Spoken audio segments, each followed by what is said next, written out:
done the same to the other side as well. This side in the same way, just press the spring in, put that in. So in order to put that back in, see that all that need to go right to the level to these things. So you have to push it back, because all the time when you break it,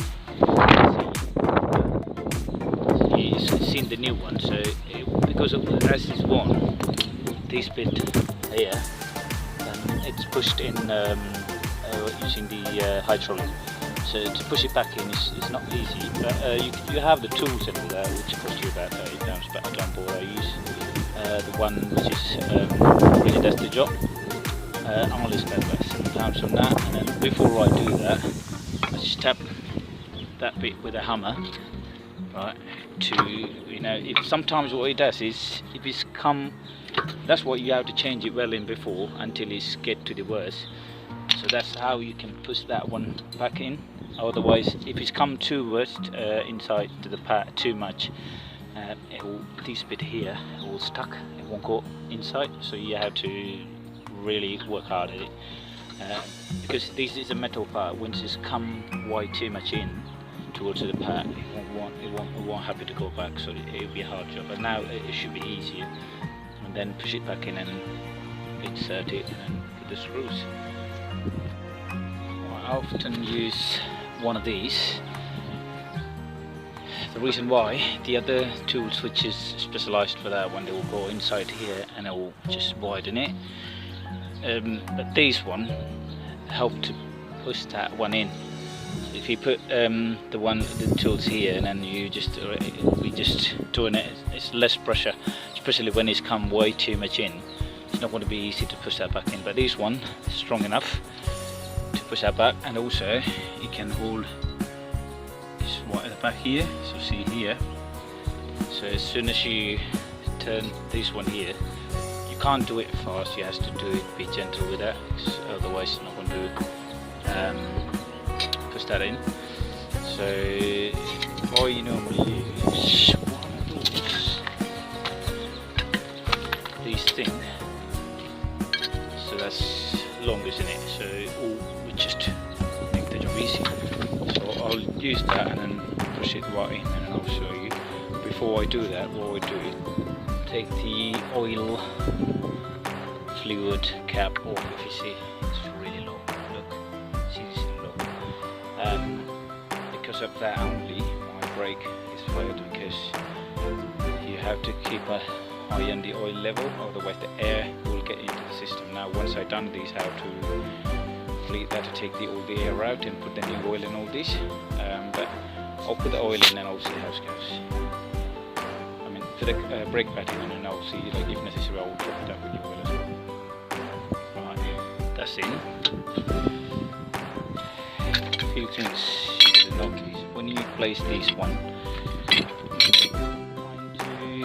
Lock it in straight line, like here and these two, because when you're pushing it, because this one got a flexible edge, so it may go sideways and it may not helpful. So if you keep it straight, the pressure will be solid and then they'll go in. So often you have to undo the things and then you have to redo it, because the way this goes, not straight away, it's just, you have to give a flexible move. You have to push it in and then unscrew and then tighten it again and then take it off. And this is the end of it.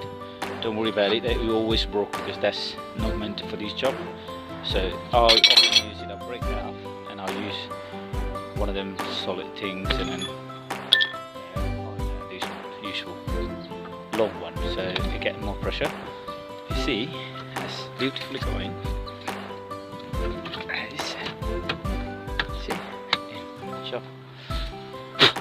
Made it easy. All I got to just put it back, the screws in place,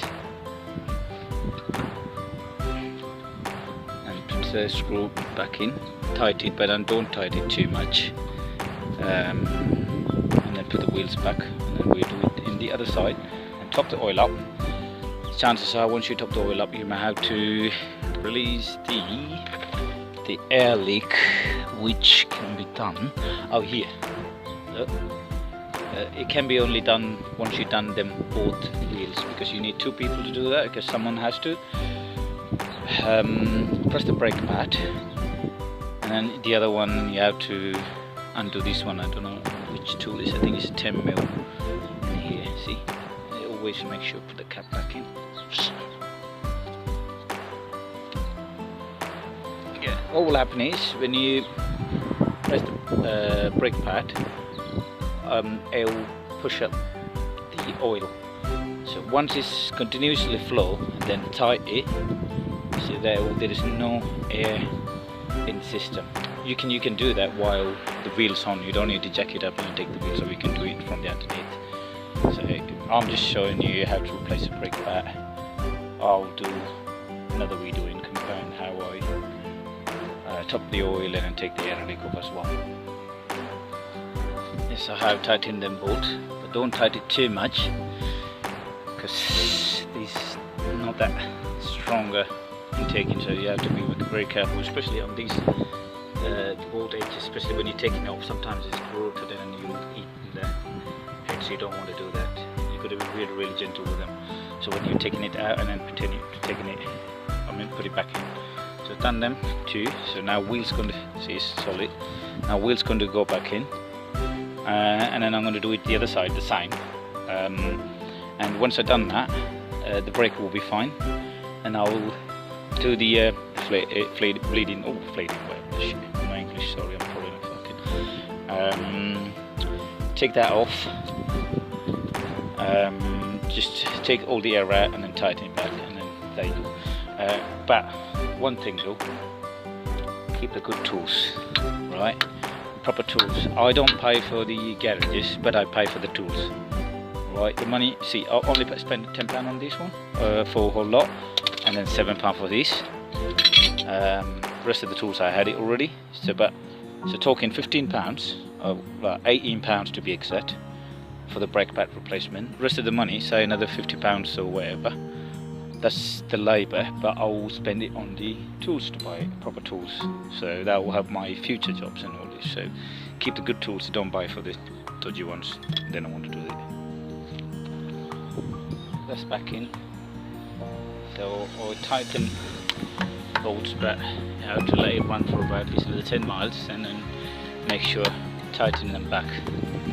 That's just normal tips when you're taking the wheel off. Then you put it back in for about 10-20 miles, and then tighten it back in. If not, then start